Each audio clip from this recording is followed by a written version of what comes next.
This is intended to be a ridiculously simplified overview of all of the forms of spectroscopy, structural analysis, typically performed in an organic chemistry course or a year course. We've got example spectras all over this particular slide. So we'd start with our mass spec, typically abbreviated MS. We also have optical activity, which is typically discussed when looking at chirality. We then have IR. We have UV vis absorption spectroscopy. We have carbon NMR. As I start to write the other one, NMR. And we have hydrogen NMR. Each of these give differing levels of information, and one of the things that makes them tricky kind of comes down to cost. How expensive is the instrument being used, or what is the budget of the people trying to decide this? For our purposes, we will use UV vis, hydrogen NMR. We might dip into carbon NMR now that we've got it. We've got IR. We'll see optical activity a little bit in our labs. And then mass spec we only see as theoretical because we don't have a mass spec. And I haven't looked at the prices, but I'm pretty sure they're out of our price range. So we're looking at our electromagnetic spectrum. So ultimately what's happening is we're taking energy, we fire that energy at our individual molecule, and then we study how the molecule responds. So we've got the regions of our electromagnetic spectrum, roughly what their energy is, and then the molecular effect. That molecular effect then correlates to a spectrum. So when we look at mass spectroscopy, what we're doing is ionizing the molecule. Gamma rays, X-rays, all high energy. Really what we're doing is exploding the molecule. So mass spec is a very destructive process, but it can get us a lot of information out of it. When we move into the near UV or visible range, now what we're doing is exciting electrons. So an electron jumps from one orbital to another. Those jumps are temporary, so this isn't a destructive option. This is usually our UV vis. Polarimetry kind of, sort of, maybe sits in here. We are interacting with the visible spectrum, but we aren't looking at electric transitions. So that's why polarimetry is in italics.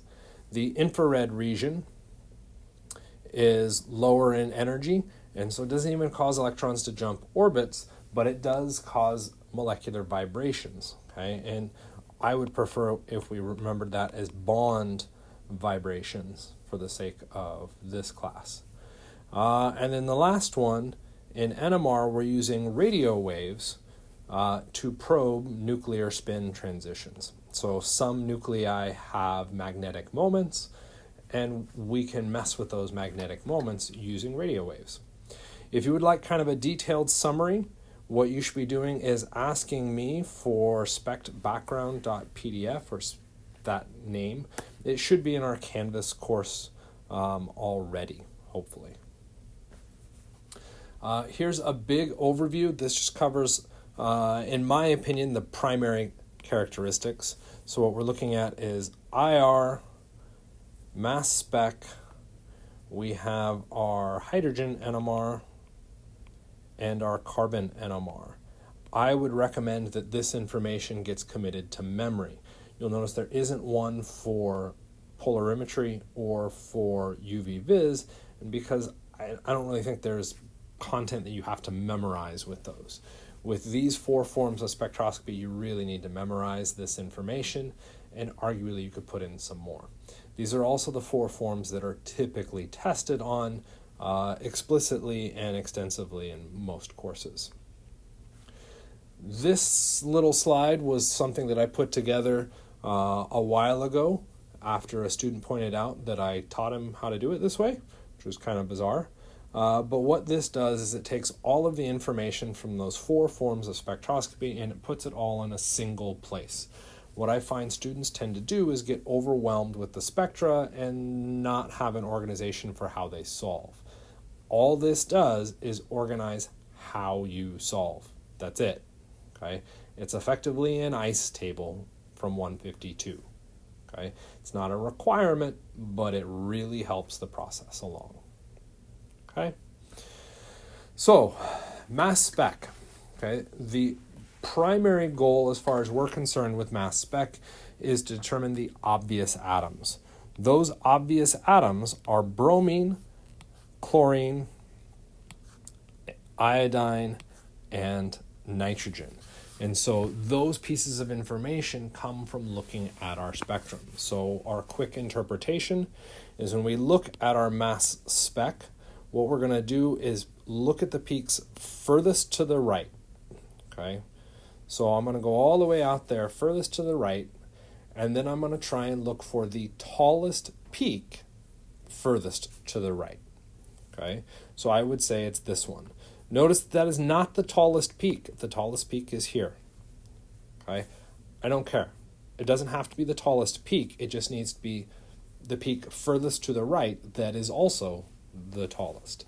Sometimes these are obvious, sometimes they aren't, and this doesn't always work, unfortunately.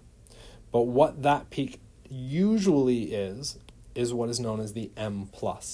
M for molecular ion, and then plus for the charge.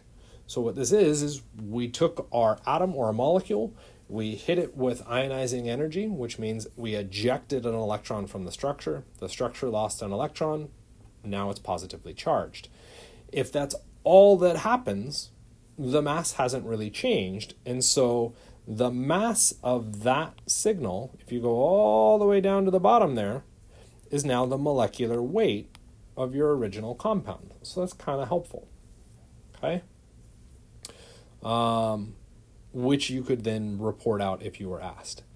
If we were trying to determine if bromine was here, you'll notice that we see some kind of weird notations here. What that's saying is that the plus to the plus 2 is a 1-to-1 ratio.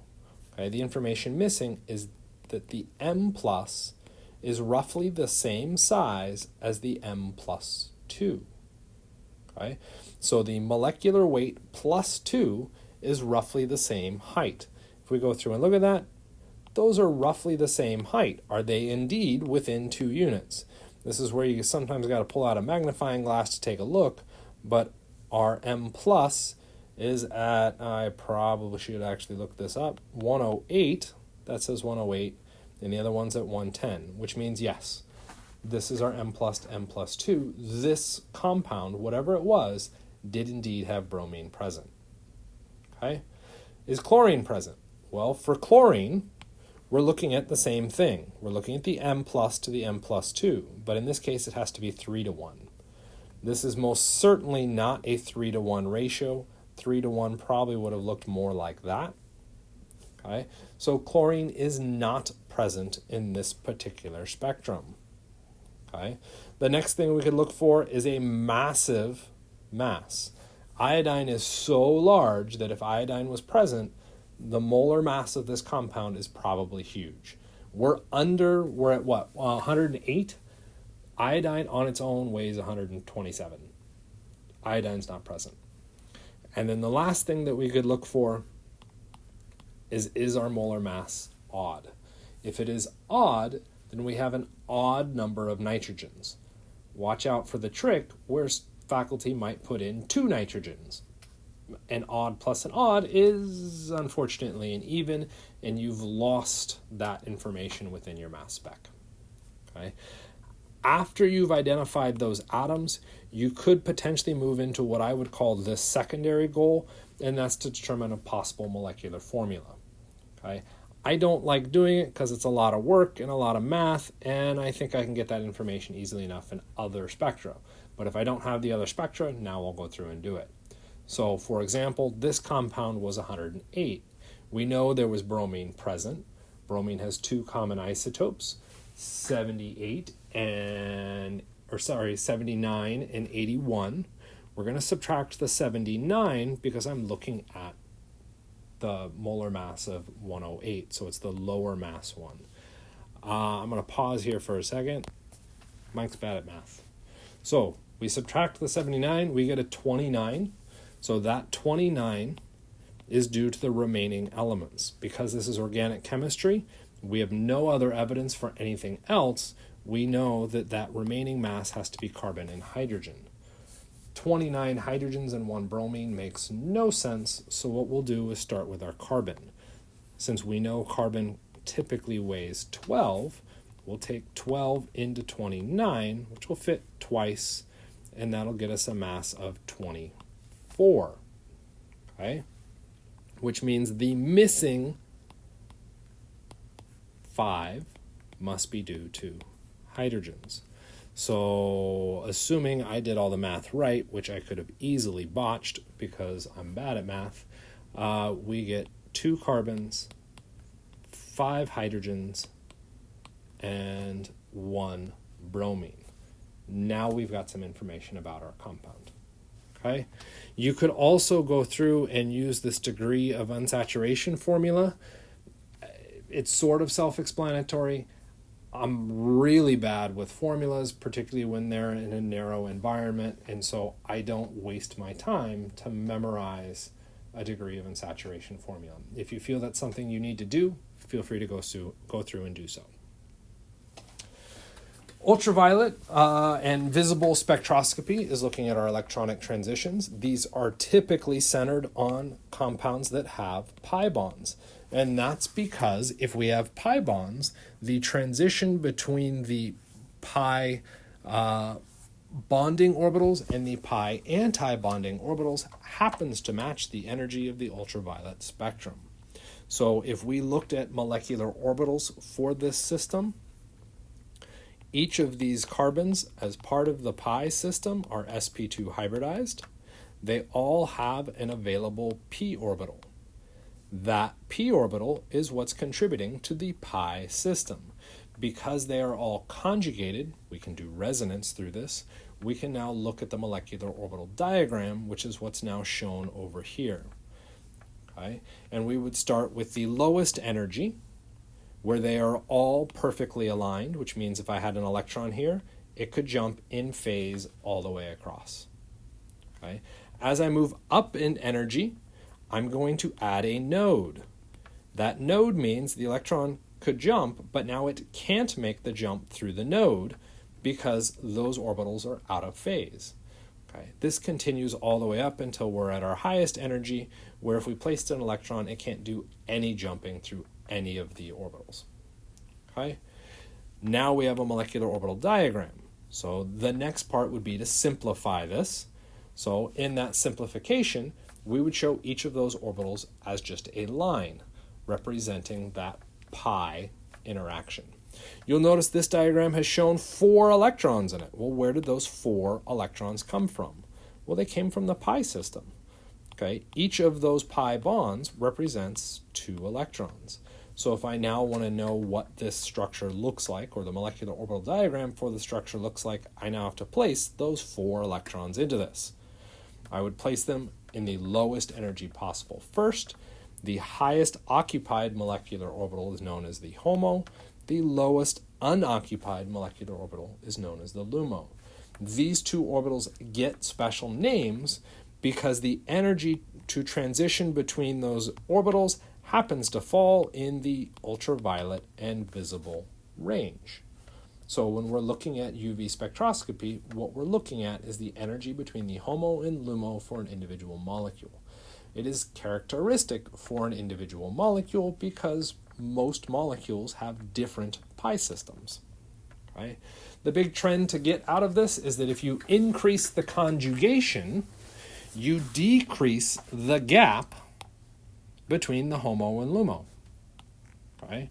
So in this case, we've added yet another pi bond into this. The gap between the HOMO and LUMO has shrunk, which then means we see a different spectrum. Okay? Because the energy has shrunk, the wavelength, because energy and wavelength are inversely related, shifts more into the visible range. Okay? So more conjugation at higher wavelengths. Less conjugation. This is also dictated by the Beer-Lambert law, and you can run all sorts of concentrations and fun things like that, kind of outside the scope of the class. Okay. For polarimetry, chiral molecules will rotate visible light. Okay, so all this says is we take some light, that light hits a filter so that we make sure we only have one wavelength of light, and then it hits a polarizing filter. That polarizing filter will remove half of the light, ultimately the half of the light that is not on the axis that we want to look at. Okay? That light now impacts our sample. When it hits the sample, if the molecule is chiral, the light rotates. We can then if it continues to hit more chiral molecules, it continues to rotate. We can then use another filter at the other end to determine how much the light rotated. Okay? Depending on the chirality of the molecule, you'll see varying rotations. This is polarimetry. Okay? If we go through and look at how we would qualify this, if the light is rotated from 0 to the left, it gets a negative activity signal that's known as levorotatory. If it rotates to the right, it's now in the positive direction, it's dextrorotatory. Okay? These are not the same as R and S. It's an entirely different system. R and S is a configuration based on a structure. Polarimetry is a configuration based on an observation of light.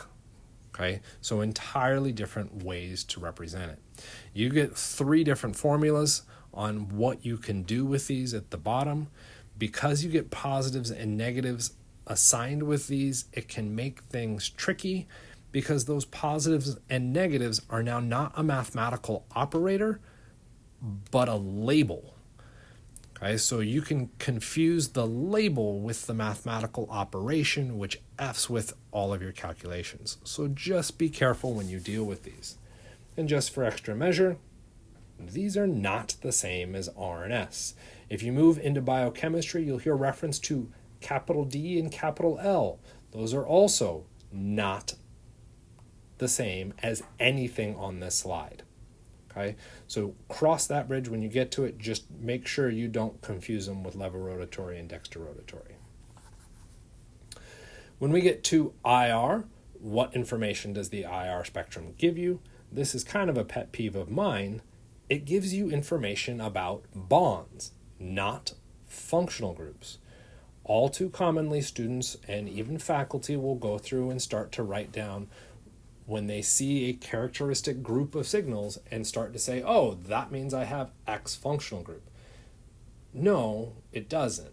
The combination of multiple bond signals gets you X functional group. Okay? Just label the bonds, do your interpretation somewhere else.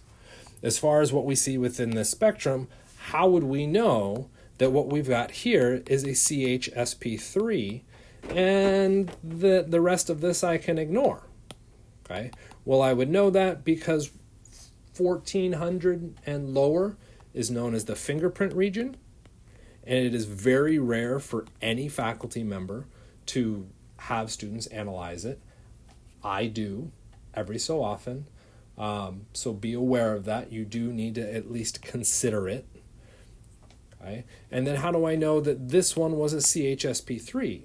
Well, I knew that because I've looked at enough spectrum to realize that that's what a CHSP3 looks like. Okay. That spectrum thing usually results in a list of ranges, bonds, what they look like, all of that. IR spectroscopy is practice seeing the signals so that you can identify them. It is very rare for them to always look the same. They look similar. So you need to practice those spectra with those ranges. Okay? And then we now have probably the most exciting one, in my opinion, our NMR. Okay? Notice this is not specifying carbon or hydrogen yet. There are 4 major categories that you can pull information from in the NMR. You have the number of signals, the chemical shift, the integration, and the multiplicity, also known as splitting. Okay? The easiest to interpret is the number of signals, and this is usually where most students will skip because they watch advanced students deal with the multiplicity. Okay? That's fine. Okay? Advanced students can deal with the multiplicity because they've internalized all the other information. If you're new to NMR, don't internalize it. Focus on the number of signals and slowly build your way up. What does the number of signals correspond to? It's the number of unique hydrogens or carbons. Okay? Chemical shift gives you some rough local environment of that particular hydrogen or carbon. So is the hydrogen or carbon near an oxygen? Well, that changes where it shows up within the spectrum. Okay? Integration. Integration is a ratio of unique hydrogens only, and that only is actually going to apply to a couple things. Number one, it applies to hydrogen. We don't use integration in carbon NMR because there's too much convolution of the signal. Okay? The other part that only refers to is the ratio. All too commonly, students will go through and use integration to determine the number of hydrogen. That's not always true. Sometimes it is, sometimes it isn't. Okay? So be careful when applying that number of hydrogen kind of cheat, if you will. And then our multiplicity gives us information about the number of different hydrogen neighbors.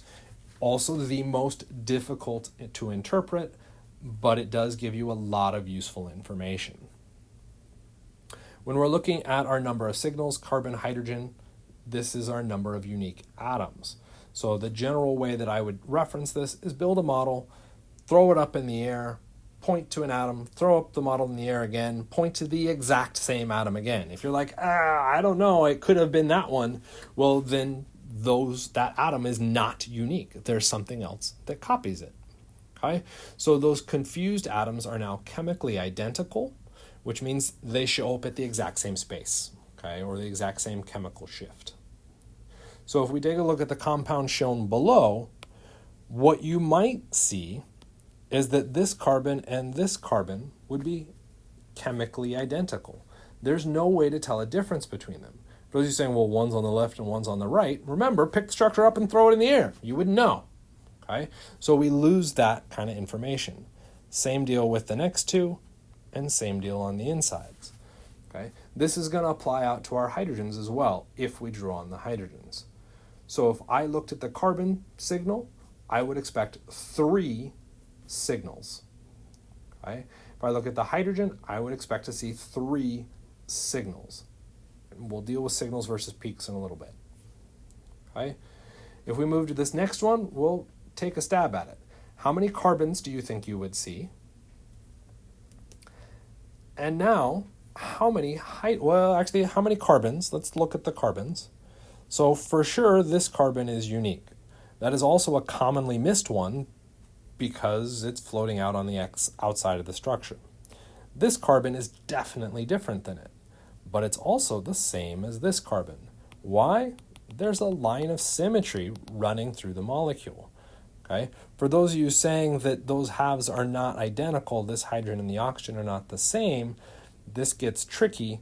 If you take this oxygen and just kind of rotate it up out of the plane so that it's coming out at you and the hydrogen is going down away from you.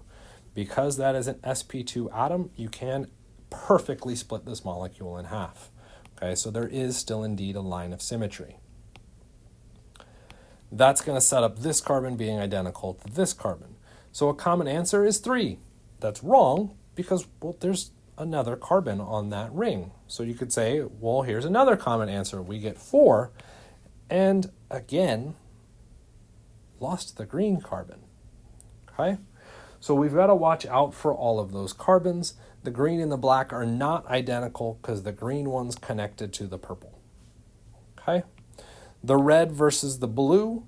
Hopefully you can see that the red is closer to the carbonyl than the blue ones are, which makes the red ones different. The black one starts to look kind of tricky.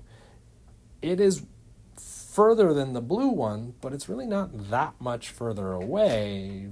Shouldn't it be the same? We may not be able to tell the difference between the blue and the black in the spectrum.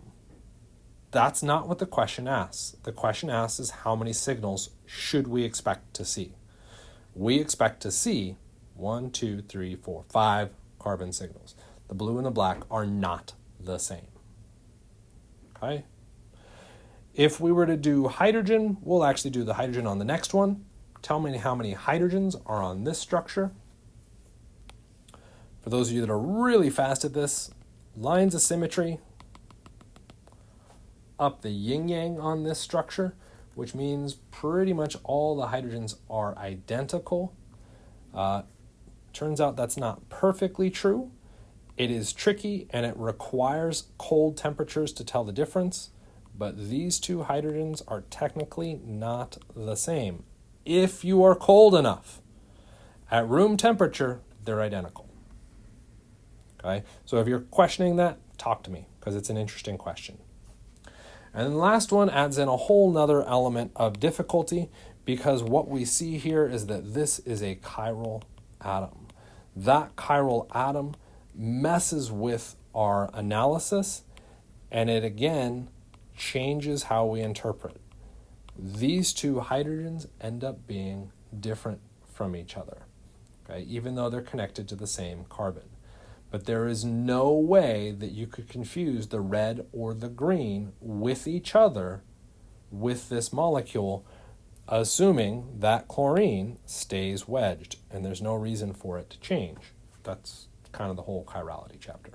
Okay, so that's a tricky one. If you see chirality in or you think there's chirality in your molecule, your NMR spectrum is going to explode. It just turns into an awful mess, or a fun mess. Chemical shift, carbon and hydrogen, these should be done quickly, kind of like IR. Okay? One of the biggest things that I've seen is students over-interpreting. So keep your interpretations for your chemical shifts relatively simple. If you find out more information later, you can always change your answer, but over-analyzing out of the gate can become problematic. This is very, very common because when students look in a textbook for the lists of chemical shifts, you'll find that there are regions that involve lots of different things. That's why I've gone through and created my own kind of summary. In the hydrogen NMR, between 2 and 6, just a ton of crap shows up in there. Okay, so that becomes highly likely to overinterpret. So be careful if you see something in that range. That same range falls for the 100 to 50 range in the carbon NMR. It is also very likely to overinterpret. I should have put in the everything else. I didn't. I apologize. Okay.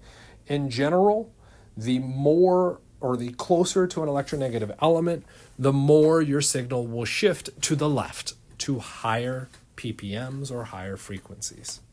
Okay? The less close it is to electronegative elements, it shifts to the right or to lower frequencies. Again, you should spend some time to memorize. This is what I would memorize. There are some kind of sneaky things that can jump in there. For instance, knowing where the hydrogen shows up when it is next to an oxygen in, say, an ether or an alcohol, versus where does the hydrogen show up when it is next to, say, a carbonyl. You get to slightly different ranges, but it is one that is excessively tested on, in my opinion. Integration is your ratio of hydrogens. So let's take a look at this one that we've already identified. Okay, we had red, blue, and purple. If we go through and look at the number of hydrogens found on the red carbon, well, there's 3. There's also 3 over here.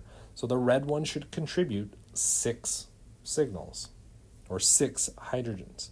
If we look at the blue one, well, there's 2 and 2, so it should contribute 4 hydrogens. Well, the purple is also 2 and 2, so it contributes 4. Okay? Remember, what this reports is the ratio between these. So 6 to 4 to 4 can be reduced to 3 to 2 to 2. Okay? So depending on the person providing the spectrum, they may provide you the reduced ratio, they may provide you the exact ratio, they may provide you the over ratio. So be careful when you go through and interpret. Ultimately, every hydrogen is counted in an H NMR and the signal stacks. Okay? Because the H NMR is not, or the instrument is not counting and saying, well, there's a single molecule, so I get exactly 3 hydrogens. What it's actually saying is millions of molecules, if not billions, and then going through and saying, well, I see 64 million hydrogens at this spot. It then organizes out the ratio between those and scales it down to a reasonable value so that you can then interpret a little bit. Okay? So be careful with over-interpreting that. Usually what you'll end up seeing is sets of 3. Sets of 3 or 2 are fantastic. A set of 3 for an integration typically means you're looking at a methyl. Okay? There are other things that could get you 3 hydrogens. A CH2 and a CH could get you 3 hydrogens. The problem with that pattern is that those hydrogens are now not identical, which means they shouldn't have shown up in that same integration. Okay? So when we're talking about integrations, those numbers are referencing identical hydrogens. Okay? Last one, before we can almost be done, is multiplicity, which has the most information. So some rules that come out of multiplicity. Neighbors must be from a different hydrogen, okay, or must be different hydrogens. These are typically found 3 or less bonds away, okay, and ultimately, typically, they're found 3 bonds away.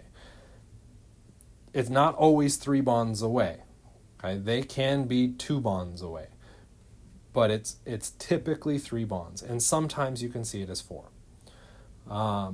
But for the most part, it's that 3 bond rule that people will reference. The result that you get once you found the neighbors is that the number of peaks that you see for that signal will equal the number of neighbors plus 1.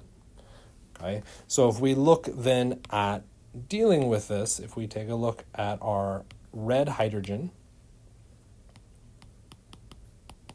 well, these 2 hydrogens aren't neighbors. Okay? They aren't neighbors because all those hydrogens are identical.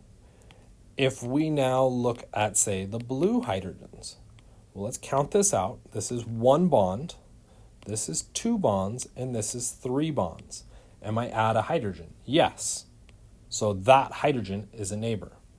If I now try it again, 1 bond, 2 bond, 3 bonds, is that a hydrogen? Well, yes. So that means I have 2 neighbors. And you might say, well, aren't green and black the same hydrogen?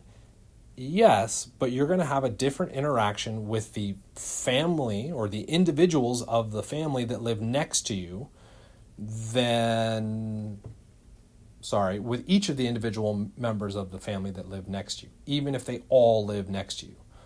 Okay? Your neighbor's mom, you're going to interact differently than your neighbor's 2-year-old. Okay? You're probably not going to use the same language. If we continue to try this out, 1, 2, 3 bonds away, what am I ending at? A carbon. That doesn't split. If I go 1 more bond, you'll notice that I am at a hydrogen, but that's now 4 bonds away. Too far away doesn't count. So the red hydrogen has 2 neighbors. Well, 2 neighbors, according to our rule, means 3 peaks. Okay? Well, what does 3 peaks mean? Is that 3 peaks? Is that 3 peaks? Is that 3 peaks? I'm sure there's another pattern in here somewhere. That 3 peaks? All of these ultimately represent 3 peaks. Okay? This is where splitting has some kind of usefulness, that there's a consistent patterning behind that shape. Okay, that shape patterning has to do with probabilities and odds, and you're welcome to talk to me about that in more detail if you would like, but that's this Pascal's triangle deal. So if we go through and look at this, 2 neighbors will result in 3 peaks. There's 1, 2, 3 peaks. Well, what are the numbers in between? The numbers in between are the intensity of those. So if we go through and look at it, the first peak I expect to have an intensity of 1. All of these would suggest that to be valid. The last peak should have an intensity of 1. Okay, so this first one's good, this one's bad, this one's good, this one's bad. The middle peak has to have an intensity of 2. Well, that's bad. The next one, twice as tall, there it is. Okay, so that's what's happening when we reference our peak patterning. Notice that all my work down there is a god-awful mess. That's because multiplicity has lots of different things going on with it. And that was for only one of our signals. Okay, so a lot of this needs practice to internalize. You'll get there eventually. Okay, so I'm going to clean that up so we can get a little question on this. What is the number of peaks that we expect to see for the, I know I drew them both on there, for the purple hydrogen? How many peaks should we go through and see? Can NMR get even more advanced? Yes. Okay, so the first one that I'll draw attention to is carbon NMR that has been decoupled. Because we're looking at nuclear magnetic moments, hydrogen and carbon, if we test for carbon, we're going to see hydrogen have an effect.